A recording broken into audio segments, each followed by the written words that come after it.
Hey guys, welcome back to Minecraft The Lost Journals. Today we'll be reading Chapter 5, which is titled A Stick, Pickaxe, and Adventure. It starts on page 49 and goes to page 55. If you guys have enjoyed this book so far, make sure you hit that subscribe button for more Minecraft The Lost Journals. Without further ado, Chapter 5, A Stick, Pickaxe, and Adventure. What Max and Allison knew about the Nether, according to school, it was a forbidden, mysterious place, and the kids weren't really sure why it was so secret, since no one would tell them how to get there in the first place. According to Max's parents, it was a myth and deranged adventures told as they wandered through town. According to Allison's grandma Dia, it was a word you didn't say unless you wanted a very long lecture about spreading falsehoods and about the price of not being prepared, and she would talk so long that Allison would wonder only much later why you needed to be prepared to visit a place that wasn't real. And according to every reference book they could find, it was a chapter that was often torn out, but sometimes not removed from the table of contents. And on the topic of everyday word usage, Allison had once wondered if they lived in the overworld, what exactly was it over, anyway? So, what they figured out was it was definitely a place. It was definitely dangerous and it was hard to get to, or at least hard to figure out how to get to. Thus, Max, of course, thought that they definitely had to go. Allison insisted on waiting another week until Max's mom had officially allowed them to go out of the house together before they snuck out again. She wouldn't bend on this, and Max couldn't go without her. He had little skill with crafting, and he'd need her help with some repairs to things in the cabin. The fact that she wouldn't just break the rules right away annoyed him to a level he hadn't known she could achieve. He dealt with his feelings by avoiding her for the last few days of their punishment.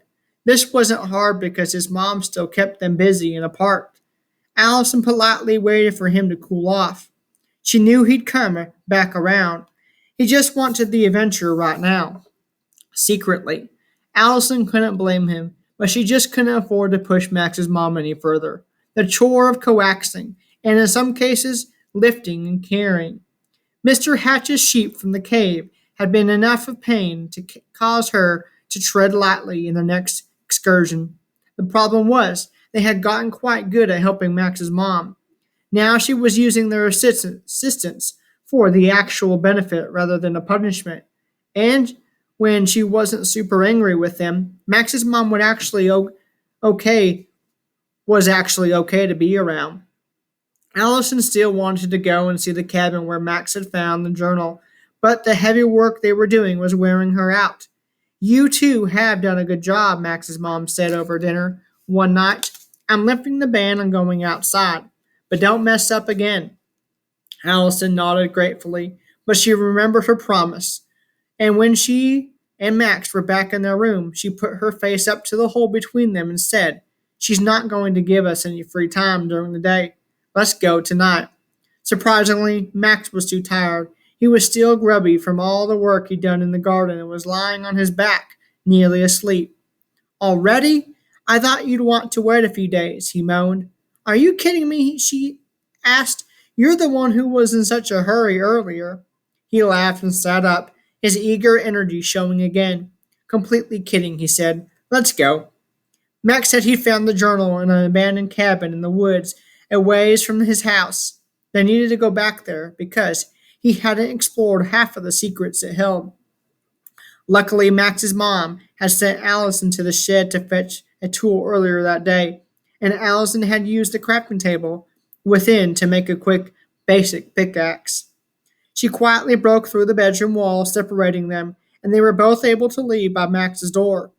They carried torches as they walked through the woods. The only weapons they had were a stick and a wooden pickaxe, and Allison asked if they should find some sort of real weapon or armor. We'll we'll be fine with the torches. I know this area pretty well. I mapped it before the accident when I had free time. The path is fairly safe, and the cabin's safe too. Allison still looked around. eyes wide as she tried to spot any mobs lurking in the trees. But the path to the cabin was clear, and their torches kept any interested creatures away. The cabin itself was in shambles. The breath caught in Allison's throat as she realized what it looked like, a creeper attack. She did not like creepers. She took a step back, thought she heard a hissing in the woods, and whirled around. Nothing there. Her breath was coming fast and she became lightheaded. Max wasn't there. He had left her like everyone else had. Was she alone? She took in a deep breath and tried to still the panic. A hand grasped her elbow and she jerked away violently. It was Max, looking calm and concerned. I went to put torches everywhere, so we're less likely to get bothered, he said, gesturing to the house.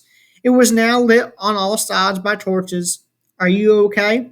Her eyes fell open to wide, and she nodded mutely. He turned and walked toward the cabin. I didn't warn you that it was a mess. Sorry about that. He led her to the eastern side, which was completely gone. I've salvaged and stacked most of the stuff I found here, so Mom couldn't confiscate it from me, he said, pointing to blocks of wood and stone. It's safe to go inside. More torches glowed from inside, beckoning them with their warmth. Since Max had cleaned up, instead of a wall of rubble, there was just a hole. They climbed inside to find some furniture, a bed, a stove, and other simple things one needed to live. Wait till you see the basement, he said, noticing her facial expression, as she looked disappointed. She didn't know what to think. She was still thinking about her family. Whose cabin is this? Allison finally asked, trying to dampen the fear in her voice. It's abandoned, don't worry, he said. Let me show you downstairs. He lit a few torches and put them in scones, starting with the stairway. The basement's full of sprawl revealed itself slowly. Allison sucked in a sharp breath as she took in the bookcases, the enchanting tables, the workbenches, crafting tables, furnaces, and chests. The walls featured art of all kinds, both good and terrible. The flowers still life in the landscape with the cove were good. The worst one looked like a close-up painting of an Enderman, which seemed like a weird thing to paint. One on the end of the basement that had stretched beyond the cabin above. Moonlight filtered down from a hidden skylight Max had found in the forest floor and cleaned. This had to belong to someone, Allison whispered. No one would leave all this just laying around. Well, someone did, Max said, and I have. He stopped speaking when Allison rushed past him to the crates and opened one. It's full of metal, she cried.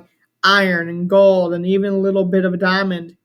Another chest, another chest held tools, picks, and shovels, and axes of quality materials Max knew that Allison had never seen before. Many of them were poorly treated and needed fixing, but they were still nicer than most. She finally found what she was looking for in the third chest. She opened it up and gasped. Whoever lived here was a crafter. Allison pulled out a sword and held it up to Max. It was gold and well made. Wait, don't just go running around grabbing stuff, he began, but she kept searching. And obviously a crafter lived here. He added, indicating all of the crafting benches. I figure we would need a safe place for you to make things and me too. He lowered his voice, even though they were underground and far from any other living being. Run some experiments. Allison's emotions ran from hopeful to skeptical. Thanks, but I still don't understand who would leave all this stuff, even if they moved because their cabin blew up. Max took a deep breath. He looked strangely nervous, but forged on with his next comment. I know why the enchanter isn't here. Let me show you. Allison couldn't speak. Max bounced slightly beside her, eager for her response, but she couldn't come up with any words at all. A clearing lay a ways behind the cabin, the perimeter lit by torches, while the house was a shambles.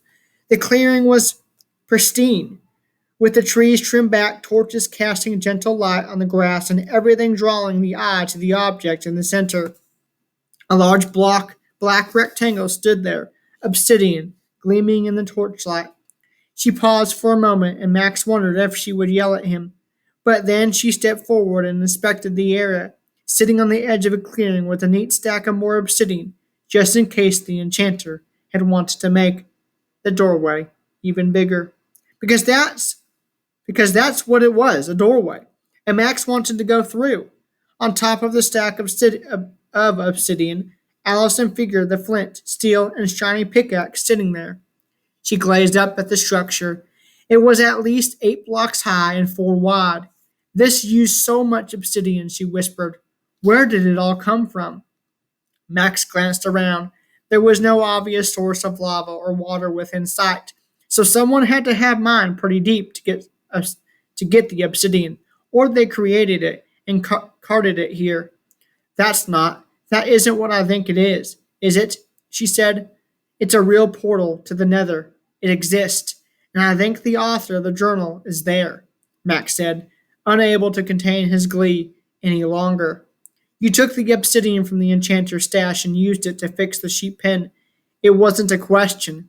She sounded baffled, like she had to say the words out loud to make sure they were real. He shrugged, annoyed. She hadn't taken his conversational lead to the next logical thought.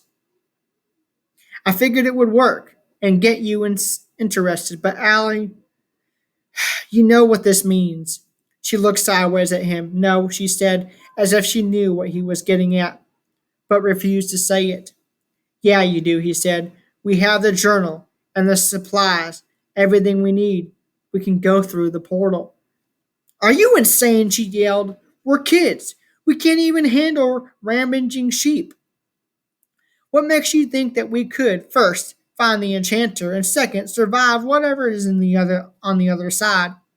Max pointed back toward the cabin. Because you're going to craft us some weapons and armor, and I'm going to enchant them. Then we're going to the nether to rescue the enchanter. That wraps up chapter 5. I hope that you guys enjoyed, and if you did, stay tuned and hit that like button, and I will see you guys next time.